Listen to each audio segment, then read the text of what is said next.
of faith. This is the way. Truth is, I am Iron Man. Tells me when you'll cement this. Hello, critics, non-critics, and friends. Welcome to the Film Optix podcast, where we take a glance into blockbusters, indie films, and everything in between. I'm your host, Christian, and as always, I'm joined by my good friend / my co-host, Devin. And today we are here to give our thoughts and opinions, our comments, our questions, our concerns about Halloween Ends. This is the last movie in David Gordon Green's trilogy that apparently just ends the entire franchise. Like there's no more Michael, there's no more Laurie after this. This is like the last of the franchise. Just wait 5 years. I'm calling it in 5 years.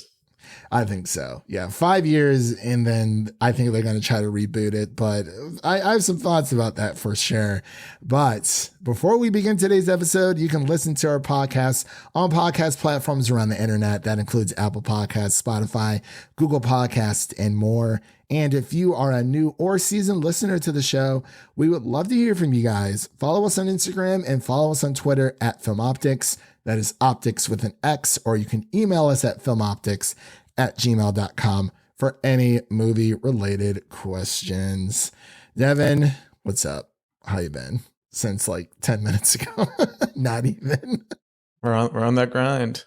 Yeah, we're on the grind, man. It's an exciting weekend. Like we said before, it's the middle of Halloween, and what better way to celebrate Halloween coming up on October 31st? Kind of blows that it's on a Monday, though. I was like, but I feel like people are going to be celebrating throughout the prior of the weekend. But yeah, as we mentioned today, we're going to be talking about Halloween Ends. This is the final installment of the David Gordon Green trilogy. This is where it all ends, like I said before.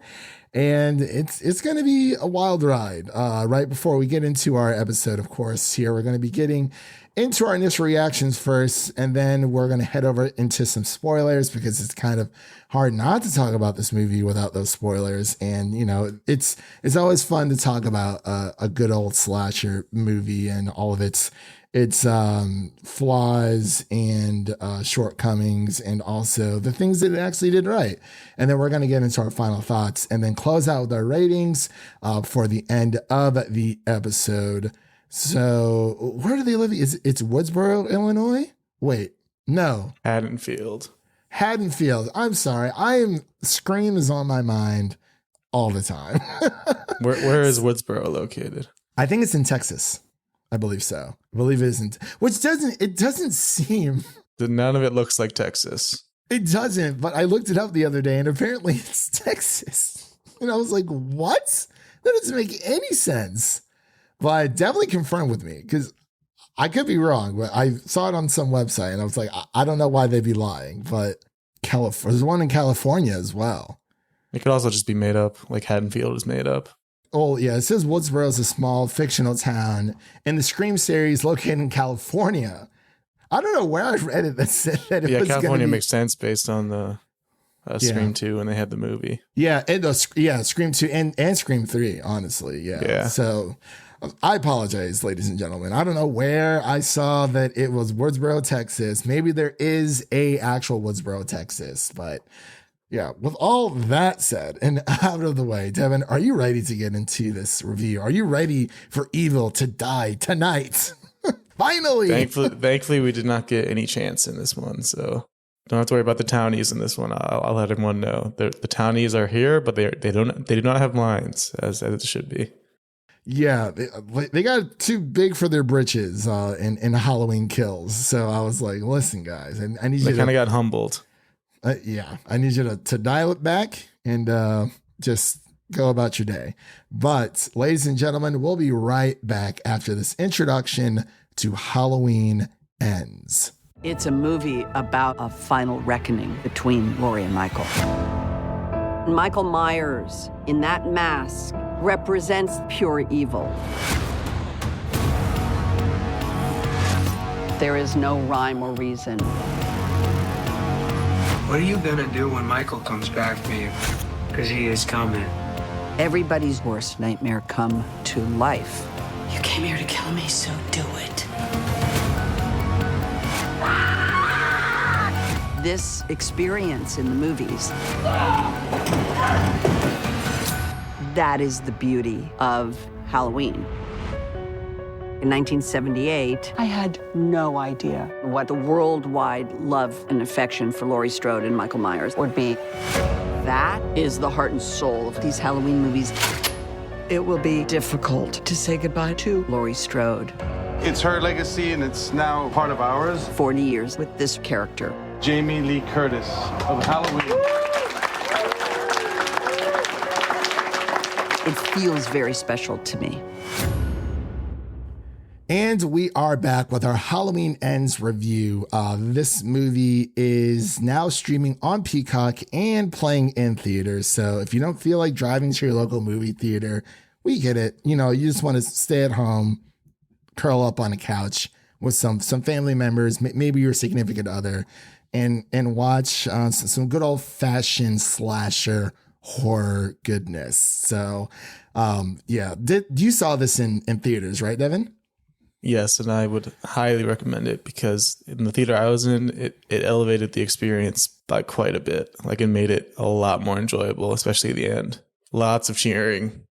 Oh, yeah. I definitely agree. I was also able to see it in theaters a few days ago. I actually might watch this again on Peacock because I feel like I need a second viewing of this altogether. But as I mentioned before, for this movie, just a little bit of the movie info for you guys. The director of this film is David Gordon Green, and writers include John Carpenter, Deborah Hill, and Paul Brad Logan, and stars Jamie Lee Curtis, James Jude Courtney, and Andi Matichak, just to name a few.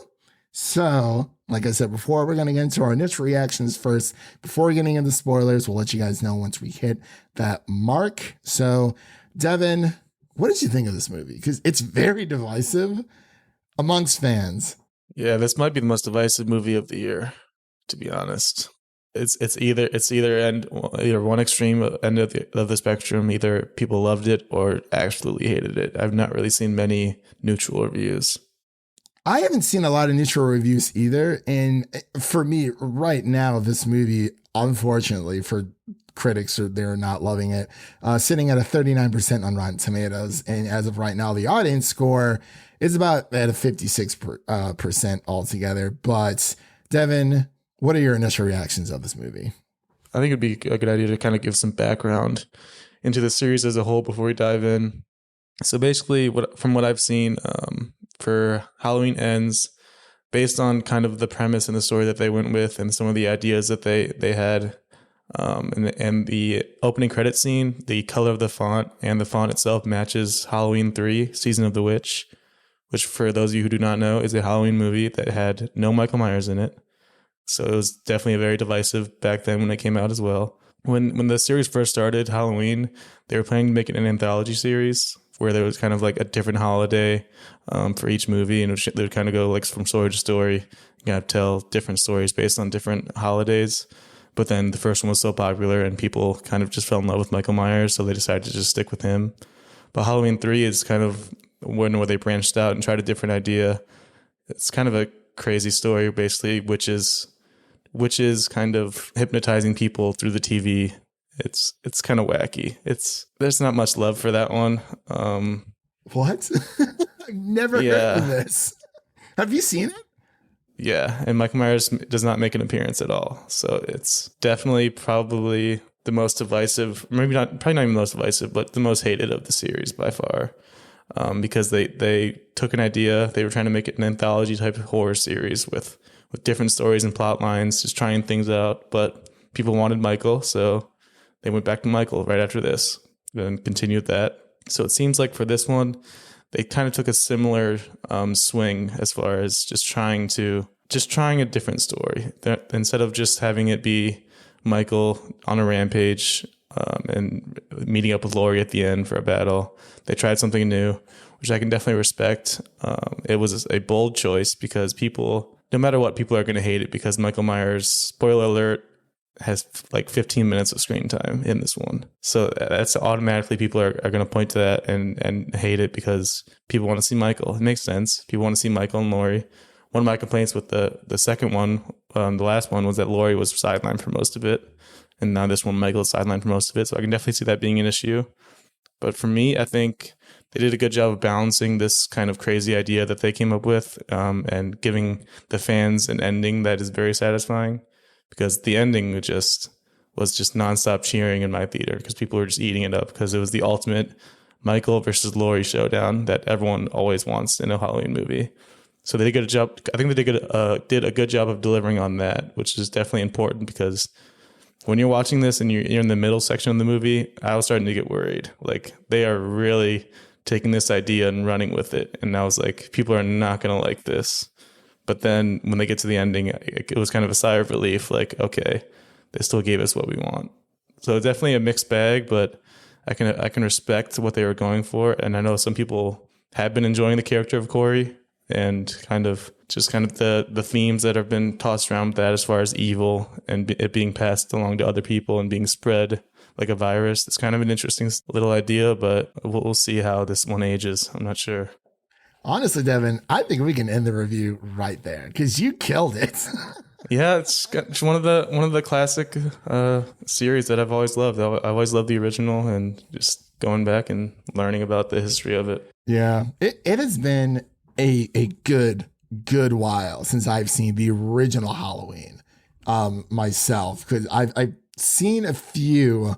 I had two friends growing up that were identical twins, and they loved Halloween. Like they loved these movies. Yeah, Michael is always my number one. Like you got Jason, you got Freddy, you got Chucky, like all these different ones. Michael was always my favorite. He was always the boogeyman, the number one. I'm more of a Scream person myself, just because I don't know. I was never. Devin knows we grew up together. Yeah, was not a big Halloween fan at all. Like I hated horror movies growing up. Man, it was bad for a time. But now we're older, we're wiser. You got to lean into it. The things that you are afraid of. You really just have to lean into it. And I've learned to appreciate the horror genre because I do like horror movies now. Not all horror movies. Yeah, when they were watching The Thing in the beginning of the movie, and Corey said that 21-year-olds can't get scared of movies. So that's apparently the age that you can just kind of start diving in. That is very, yeah. I think I actually think that's a very nice age to kind of get into that because I don't know. It's when you're super young, you don't really understand how movies were made and what's real and what's not because at a younger age everything is real to you. So it kind of, your psyche kind of just like runs with its imagination there.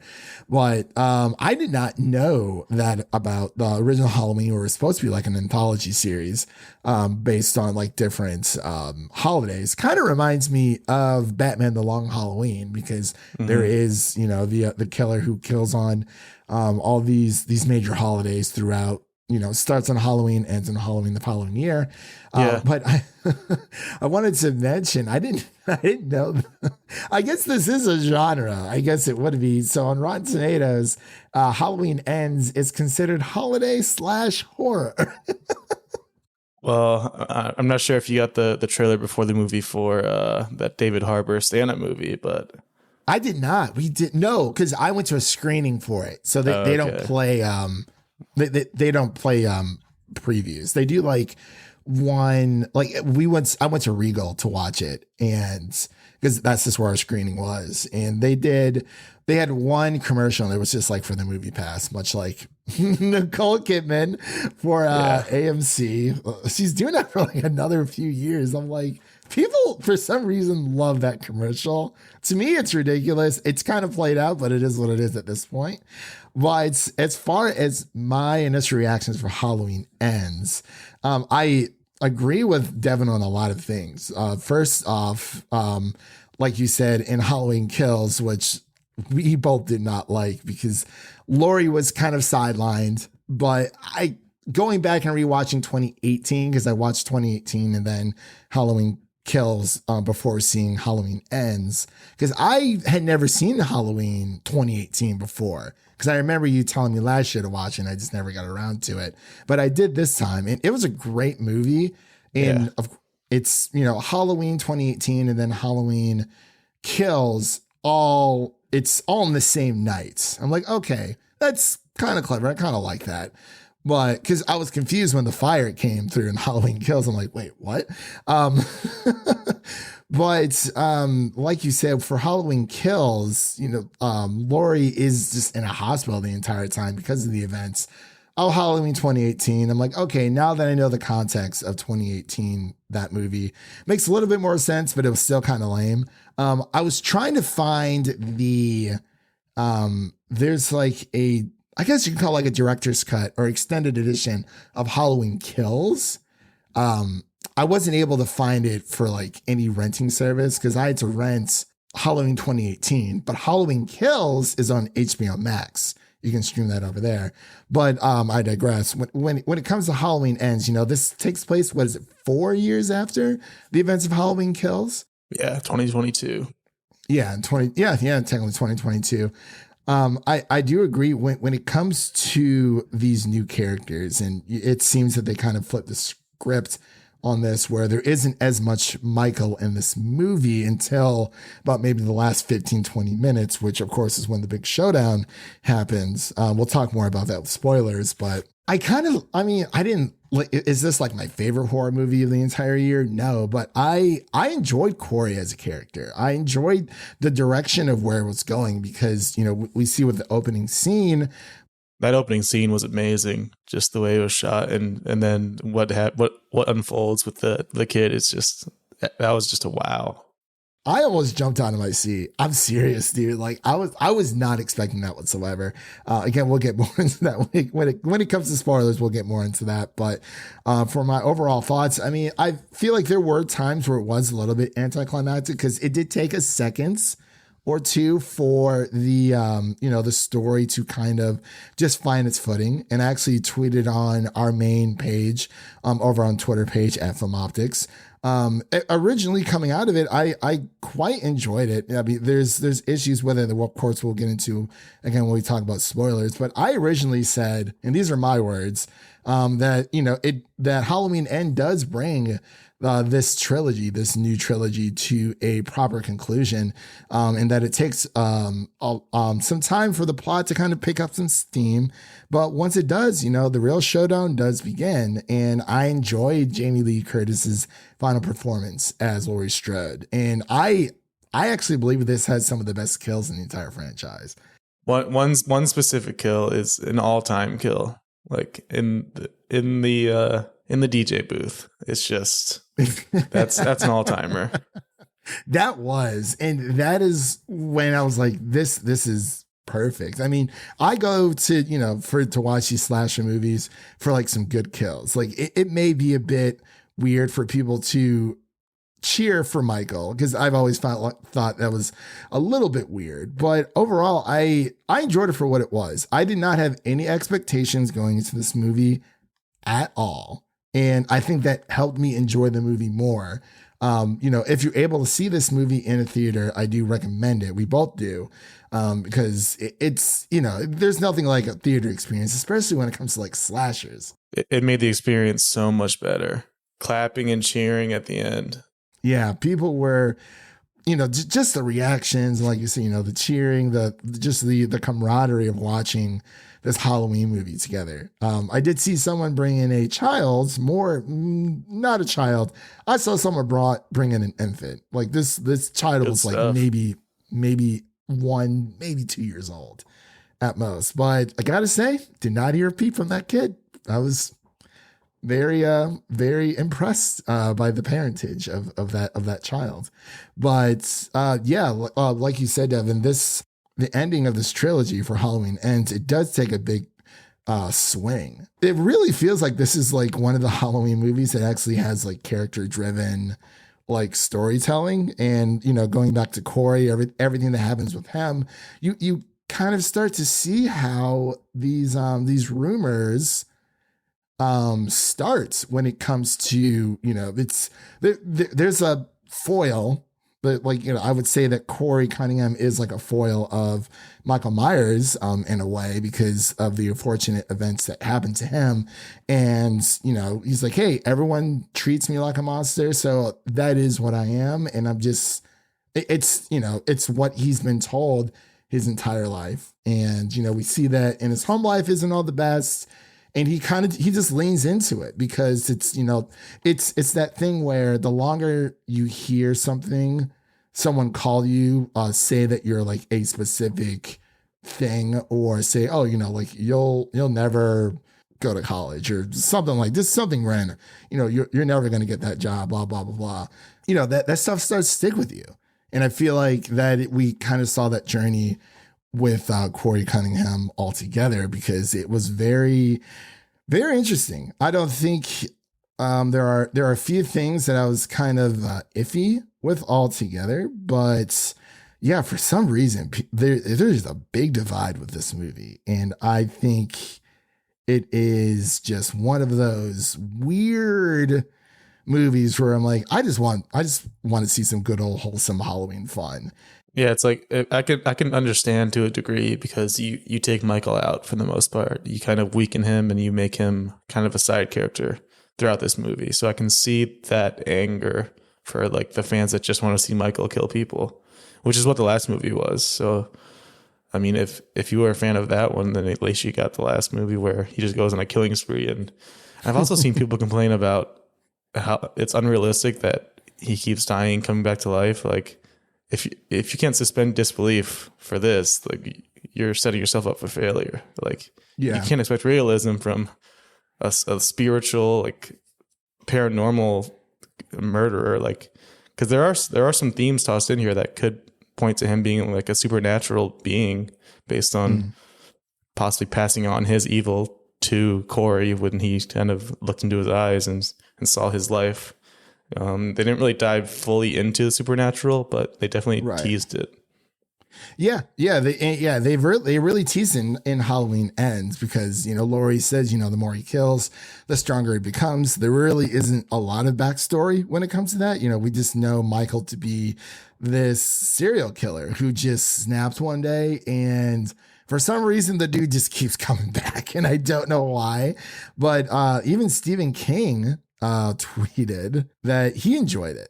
He said it doesn't reinvent the wheel, but it is surprisingly, character driven. Yeah, it was very subversive as far as the story, because the trailer shows nothing of what the movie is, because they do such a good job of subverting your expectations. The trailer doesn't show anything, which is nice.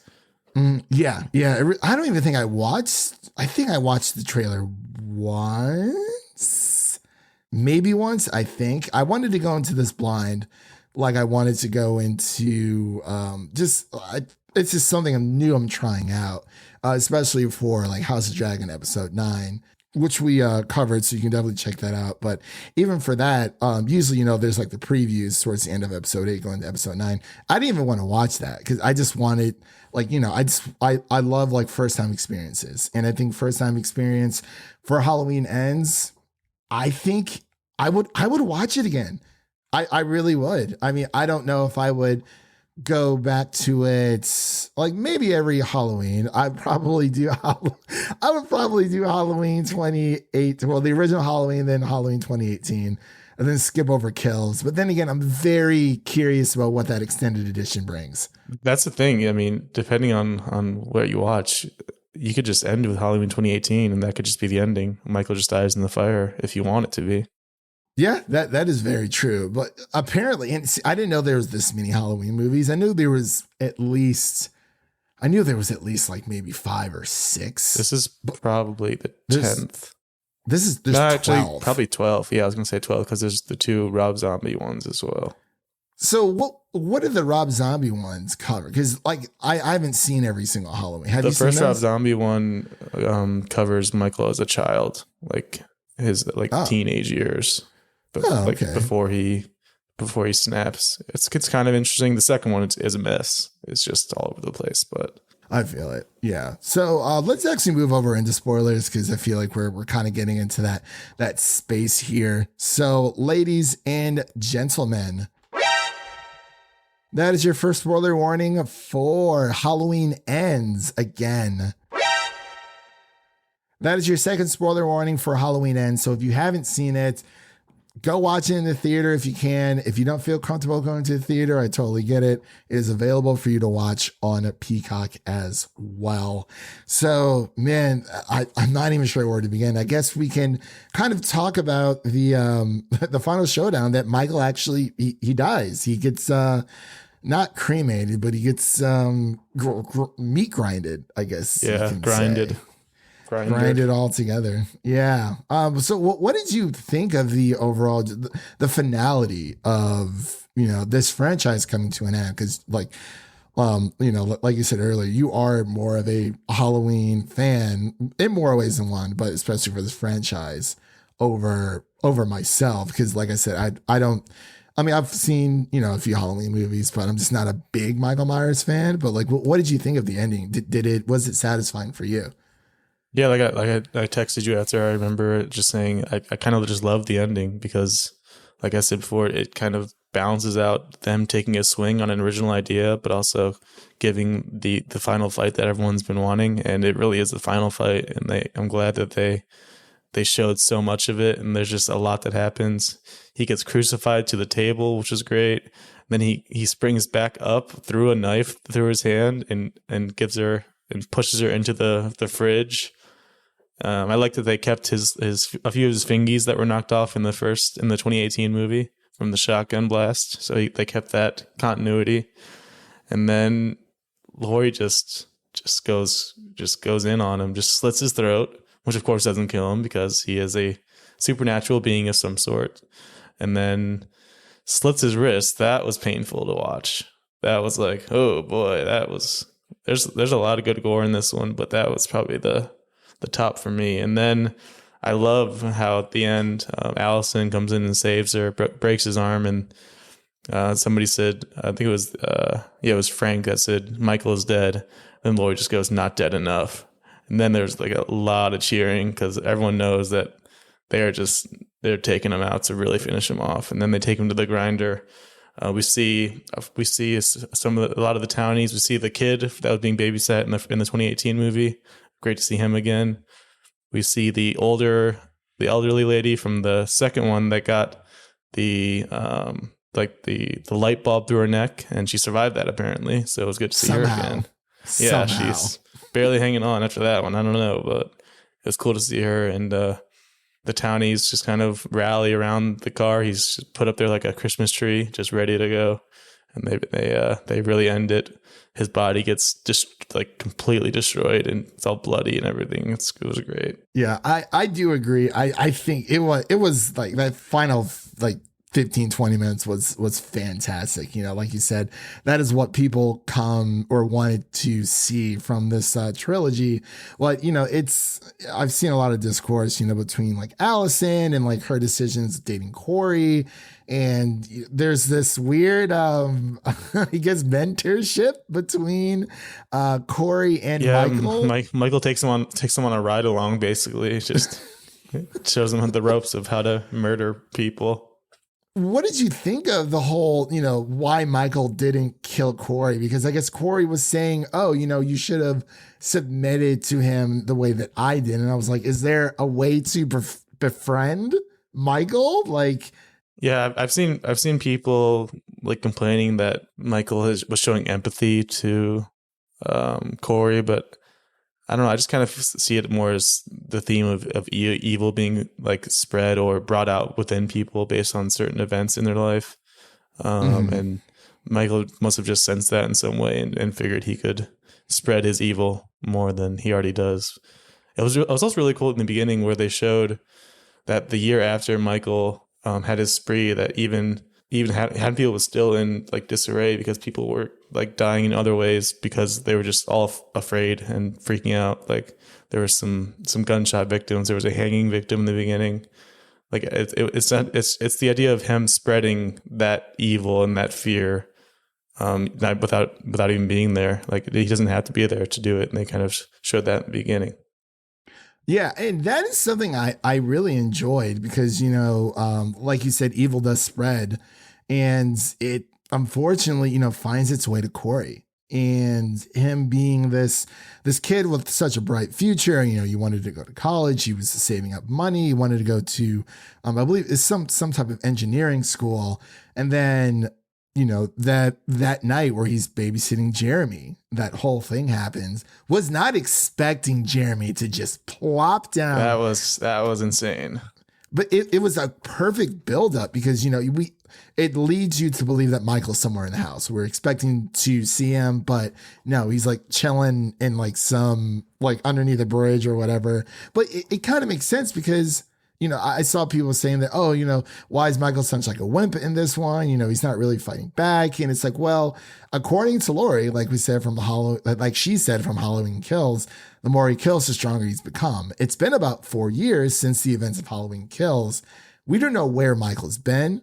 Yeah, they dropped some hints, a couple hints throughout that maybe he's had like a couple kills throughout the years, just kind of keep him alive and going. Like there was one billboard that they showed of a missing girl from 2021 Halloween.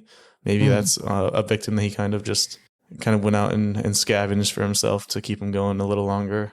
He's like a bear in hibernation, just trying to survive. Yeah, and I mean Michael is getting older, and of course we still don't see his face, but I feel like has he ever revealed his face? I don't, even as a kid, or no? And the Rob Zombie ones, there's a kid actor, and I believe the original one, they just kind of show him as a kid when he gets arrested. But usually you just kind of get a side view like they did in this one. Yeah, the same old dude, but it is kind of creepy in a way. But yeah, I mean, everything that happens with Corey, going back to that, where it's very unfortunate what happened to him. And like I said before, this is evil spreading, and this freak accident that happens, like it's like manslaughter, but it's unintentional manslaughter.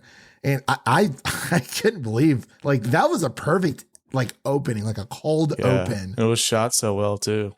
It really was, because I didn't really know what was going on up the stairs. I'm like, okay, like what are they gonna do? Yeah, it's this kid gets a little too like, he's a little brat and locks Corey in the closet. And he's like Michael doesn't kill kids.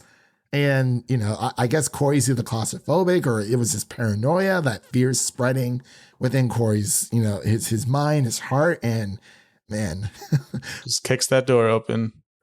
He breached that door. Yeah. Like, wow. But well, what did you think of the Allison Corey relationship? Yeah, I was gonna bring that up. That's one of the weaker points for me, because it just did not feel right. Where Allison is literally love at first sight, and that just felt off. Like he walks into the hospital and you can see in her eyes she's in love at that moment.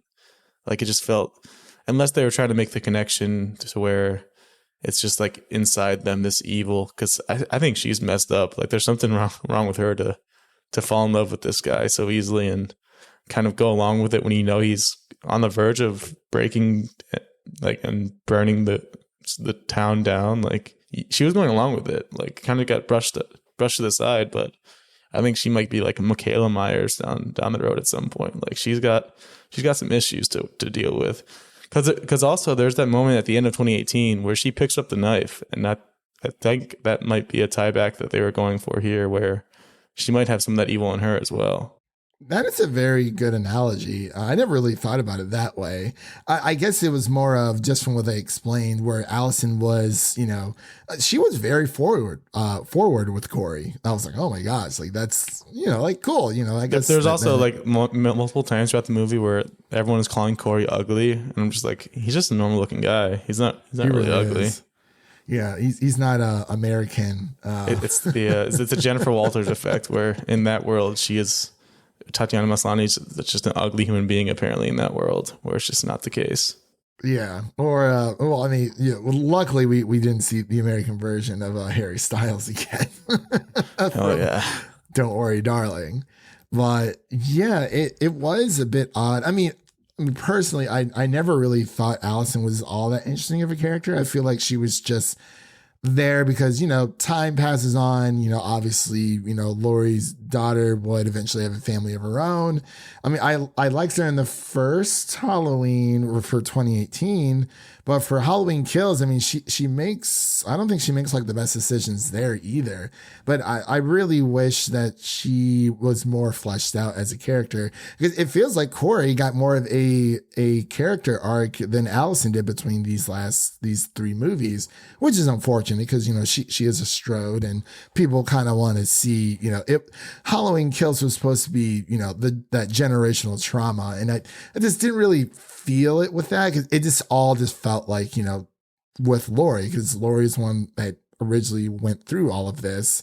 And I mean, I guess Michael did obviously like kind of destroy her family. I mean, he killed her daughter and her daughter's husband as well. I believe he did. Yeah. So it's, I don't know. I feel like Allison, like you said, she made some questionable decisions this movie, but it's not like she's made the smartest decisions in the past 2 movies either, mainly with Halloween Kills. Yeah, there's some theories that they might just like spin this off into her being the final girl in a new series based on how this ended and based on that tarot card that she got. Oh yeah, because I thought this movie was going to, you know how it's the ending of the franchise, but they kind of want to leave it open for, you know, in case they ever want to come back to it. I thought that, you know, with Corey stealing Michael's mask, that he would eventually, it's almost as if whoever wears the mask is Michael, no matter. Yeah, that's why I like the ending even more so, because they throw that twist in too, where Corey's just like, nope, I'm just gonna off myself, because if I can't have Allison, no one can. That was a very bold move. Yeah, it was very surprising too. I was like, whoa, that was unexpected. And then Laurie makes quite the dumb decision to take it out of his neck immediately, and then makes her look like the guilty one. She must not have had her nurse training like Allison has. You got to keep that thing in there to keep the blood in there. Yeah, I mean, Allison was pushing for that promotion just a little bit, but and that doctor and her and that nurse just. It was really funny though when it's, you know, Corey's trying to essentially off the people that is causing like trouble or pain in Allison's life, and then Michael comes out of nowhere.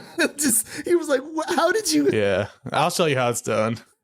He was like, "How did you get in there?" He's like, "What?"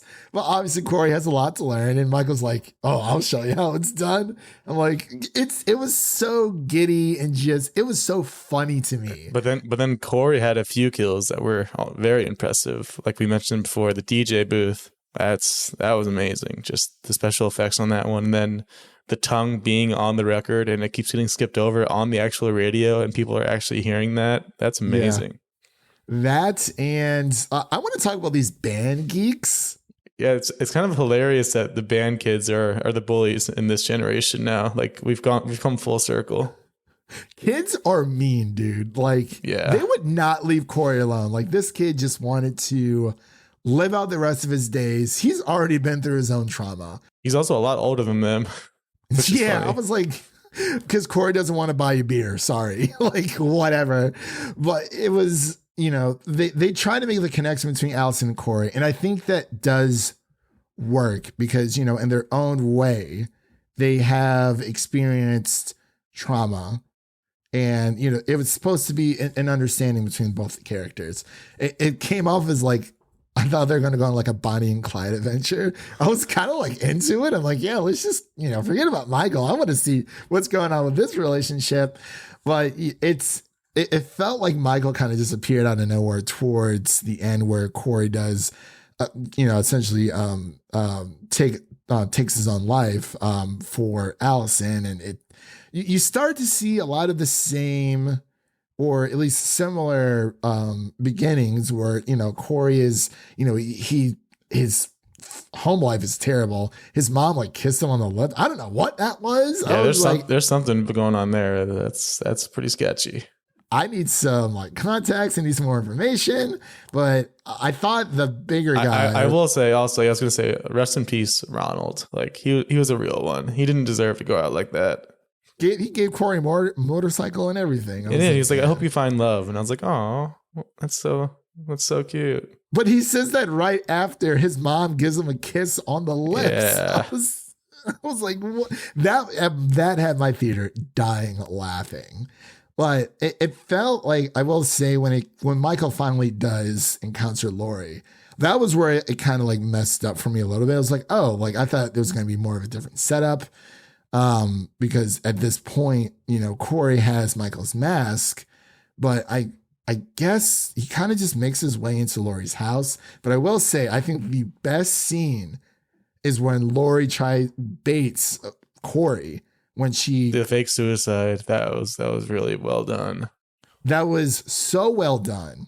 Because everyone thought, I'm like, it doesn't make sense that she would just like off herself like that. Because I wasn't really getting that from her altogether. I was like, when she first called it in, I guessed. I was like, wait, are they really doing this? But then nope, she faked us. What she did with the pumpkin, that was so clever. That was great direction right there. I was like, yes, that was like probably one of the best moments of the entire movie for me. But overall, I've really I don't know, for some reason people really hate this movie, but it's always been a bit of a pet peeve of mine where people make when people over exaggerate things to be worse than what they actually are. Because we kind of talked about that with She-Hulk, or, you know, when it comes to people being able to write reviews for like a TV show that hasn't even aired yet, and how impressionable people can be when it comes to that. And obviously, you know, we're here, you know, we're doing this thing. We do this to, you know, give people the information, and people come to us to like, hey, you know, what movie should I be checking out? Yada, yada, yada. Like what should be on my watch list this weekend? It really seems like it just comes down to Michael Myers. Like a lot of fans just seem to like idolize that character. And for me, it's like, I would have more of an issue if we didn't get the cool kills that we did get from Corey. Like, does it really have to be the weird old guy behind the mask doing the kills? Is that really what it has to be for you to be satisfied? Like, he had some amazing kills, and he's just a new character, but he's got the mask on. He's doing cool kills. Like, does it have to be this exact old man in a mask for you to enjoy it? Yeah. I love it how Corey manhandled Michael. He said, the future is now, old man. Yeah. I was like, oh. How many times do I have to teach you this, old man? Right, exactly. He's like, I was younger. But I mean, and realistically, Michael is getting old. Like, we are even seeing that, not with his actual face, or at least the side of his face. We're seeing it with his actual mask. It is starting to deteriorate. It is starting to, erode. I love the mask design throughout this entire trilogy. There's been some really bad masks in other Halloween movies, but I loved it in these ones. I've definitely seen those others. I'm like, what? There was one that had like a super long neck. Like, what is this? This is very odd. But yeah, it overall, I guess we can just get into final thoughts, or we're going to be here all day. But Devin, what are your final thoughts and your ratings, about Halloween Ends? Yeah, like we mentioned, David Gordon Green and the other writers definitely took a swing here. Depending on what you think of it, either a swing or a miss, or they kind of, I wouldn't say it's a home run based on what we got, but they might have gotten a single or a double, depending on how you think they executed this one. But definitely an interesting concept to bring Corey into this and kind of try to bring in a storyline that's revolving around evil itself and spreading and building up within somebody. I was definitely, like I said, worried in the beginning parts. It does drag on in the middle parts with the Allison and Corey plotline, where they're just kind of riding on motorcycles throughout the night. There's some weird like Ryan Gosling drive music going on when they're on the motorcycle. But at the end of the day, it's the ending that really saves it for me, and it's what I wanted as a fan. So they went out on top. Michael is pulverized. He's gone and dead for at least another 5 years. We'll see. They will more than likely resurrect him. But I was satisfied at the end. What did Allison and Corey say? Or Allison's like, let's burn it down, and he said, I'll light the match. Like, that stuff is just that did not do it for me. that was some Bonnie and Clyde shenanigans. Like I was like, yeah, they're gonna leave Haddonfield and just, go cross country. I'm like, you know what? I'm here for it. I don't even care. But as I mentioned before, I do kind of, stick by what I tweeted on our main account, where I think it is a satisfying conclusion, of course, because I think it's satisfying because Michael is dead. He's gone, unless for a hot second there, I thought when she was like kind of kicking him into the grinder that he was kind of just Yeah, I thought he was taking her with him. Taking it with him. I was like, no, I thought that was gonna happen. I'm like, all my life. If that happened, when I'm so done. But for some reason, I thought the ending was gonna be both of them killing each other, but it doesn't really seem like it's that serious. But yeah, she just wanted Michael just needs to die. But people were randomly blaming her, like after 4 years later, out of nowhere, saying, "Oh, this is your fault." That all this evil is spreading. Yeah, a lot of victim blaming and gaslighting going on in Haddonfield. I still don't know how that old lady survived, the one who can't speak anymore. I was like, the drone lady. Yeah, the drone lady. I was like, how are you alive? I'm very shocked that you're alive. Pleasantly surprised. Yeah. Oh yeah, I was very, very surprised. But yeah, like I said before, I really I believe it does bring you to a proper conclusion. And, it, like we said, it takes a really big swing. It tries something new, which is not bad for the slasher genre. I'm just saying. Jamie Lee Curtis was fantastic as Laurie Strode altogether, especially for her final performance. I hope that people go watch this, regardless of our thoughts. Wait, Devin, did you give your score? I'm sorry, I couldn't remember. I did not give it my score. I haven't really thought about an exact score yet, but I think it's hard to give it a really high score just because of the lack of Michael. Like I definitely see why that's an issue, and they tried to bring in the Corey storyline, and while some of it worked for me, a good amount of it did not work. That middle portion was definitely a bit rough to get through, but I think the ending definitely brings up the score, and being in the theater brings up the score like probably 10 points, like just being in that environment with the cheering and everything. But I'll probably give it like a 65. Oh, actually, that's what I was gonna give it. I was gonna give it a 65 out of 100 myself. Yeah, there you go. Yeah, because I was wrestling. I was like, well, maybe 60 is a little bit too low, because I felt like it really did just try something new, and it was different, and that's what I kind of liked about it. But yeah, like you said, I understand there wasn't enough Michael in it, but from what I've been hearing, most of these Halloween movies are not good from what I've heard. Yeah, most of them are not. I definitely liked it more than Halloween Kills. Oh, absolutely. Absolutely. I want to know. Well, I think I'm just going to look up a YouTube video to see what the difference is between this extended edition and how long this extended edition is. But I thought it was just fine. Like I said before, I think people should just go watch it, form their own opinion, and kind of just go from there. I do not think this, obviously, we're both giving it a 65 out of 100 for ratings. We do not think that this is as bad as what a lot of people are making it out to be, because I personally feel like there are people who criticize things a little bit too harshly when it comes to a lot of the movies that come out per year. Not saying that you need to sugarcoat it or whatnot, but people are saying this is like the worst movie ever, like of all time. Like, it's definitely not the worst horror movie of the year, but I don't believe it. Like, I don't know. Making movies is hard. That's all I'm going to say. And I think people need to take that into account regardless. But overall, I think this is a satisfying conclusion for the Halloween franchise. So we'll probably be back in another 5 years to talk about another Halloween movie that's coming out. We don't really Halloween know. Returns. Halloween revives, or maybe just Halloween again. They're just gonna call Michaela it Myers. Michaela Myers. I really thought Corey was going to be the, passing the torch. Like, he was going to end up being like the next like Michael Myers serial killer. I didn't think he was going to kill himself. I think that would have been pretty interesting because we actually would have seen his origin story unfold, and they could kind of just go from there if they really wanted to. I think that would have made people even more mad. Probably. Like this random kid can't take my idol Michael Myers' job. What if Corey's the one who killed Michael instead of Laurie? That would have been funny. That would have been hilarious. A disaster. I did. He's like, I did what you couldn't do in like 12 movies. Actually, I don't know how many movies that Jamie Lee Curtis has been a part of this franchise. I know it's at least been, well, now at least 3 or 4 altogether. But yeah.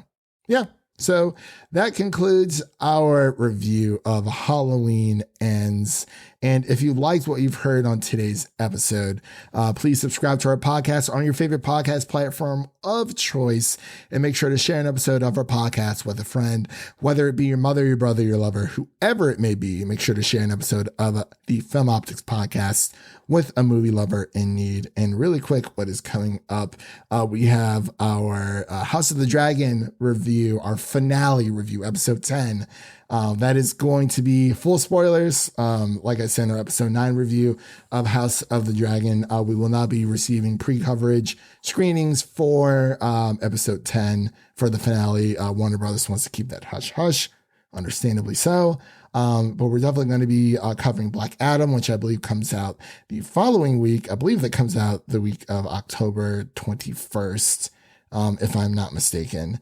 And of course, right now, what's out on the podcast where you can listen to our episode 9 review of House of the Dragon, the penultimate episode, and our spoiler-free review of Mike Flanagan's The Midnight Club, and our Werewolf by Night review, and our She-Hulk finale review that is out on podcast platforms around the internet. So with all that said, we hope you guys have an amazing day and a safe Halloween, as we are in the middle of the Halloween season, and we just want to make sure that people are out there safe.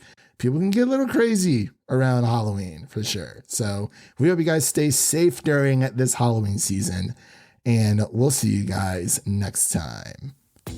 And that's a wrap for today. Thank you all for listening. And if you enjoy the show, leave us a 5-star rating and review on Apple Podcasts and Spotify, and follow us on Twitter and Instagram to stay in the know.